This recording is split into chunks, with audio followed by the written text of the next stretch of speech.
Place has always mattered to health, with many aspects of the physical environment directly influencing the well-being of the population.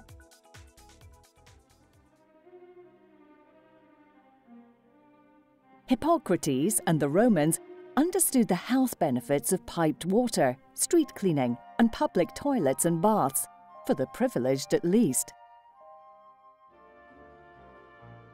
During the 19th century, the connection between public health and the physical environment became increasingly apparent as hundreds of thousands of workers crowded into unsanitary, industrial cities, with a resulting increase in disease and epidemics such as TB, typhus, and dysentery, and a decrease in life expectancy.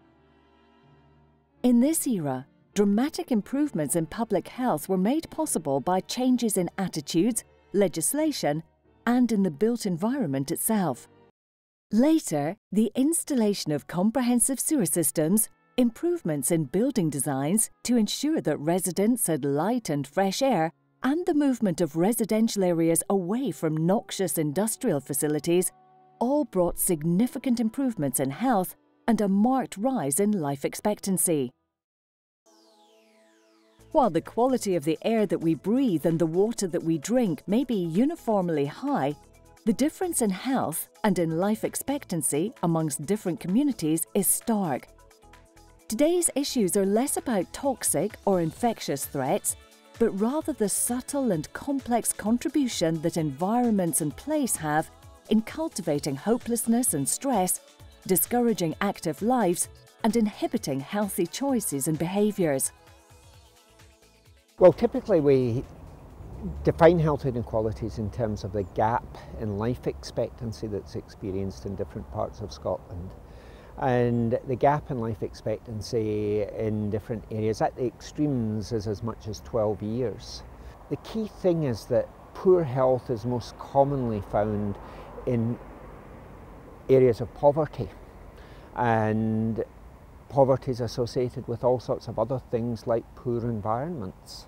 Fundamental to better life is having more control over your life, not feeling constantly under threat by living in a dangerous area, not feeling under threat because of poverty, not feeling that the system exists to boss you about, but having a sense of control over your life. Now that sense of control is formed in many ways. It starts very early on in life, which is one reason why we're so concerned about early years in childhood.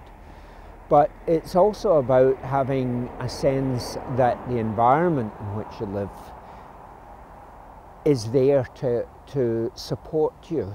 So much of our thinking on narrowing inequality is about making people realise that they have assets themselves, that they have abilities to be in control, but that the environment round about them is also an asset to be used to enhance health and well-being.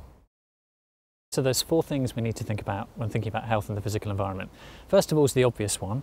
Things in the physical environment can hurt us directly. So if you think about air pollution as the obvious example, we don't want to be in an area where there's lots of air pollution. It can give you heart disease and lung disease. Secondly, there are things in the physical environment that can stop us behaving healthily. So you might, for example, want to walk to work or walk the kids to school, but the roads are busy and you're worried, or there's no footpath, or there's no cycleway. So things in the physical environment can stop us doing the things that we know that we should. But third and fourth, there are things in the physical environment that can help us stay healthy, both directly. So we know, for example, that being in forests or woodlands has a direct impact on our minds and bodies, helps us keep us stress-free and healthy. And there are things in the physical environment that can encourage us to behave healthily.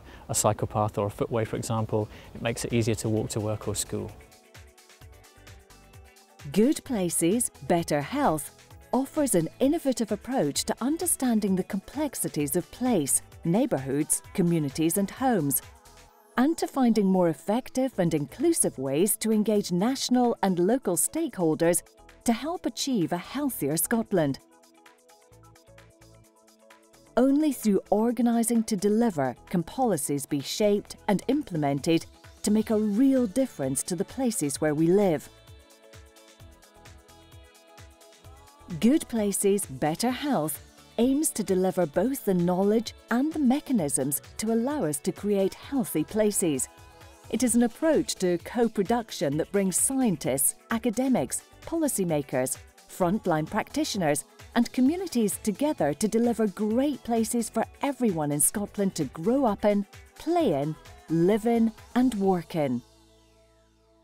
It's a question of the whole system, not just the health service. The health service can draw attention to the problem and can do the advocacy, but at the end of the day, local authorities, voluntary agencies, central government, we all need a shared understanding of the importance of healthy places.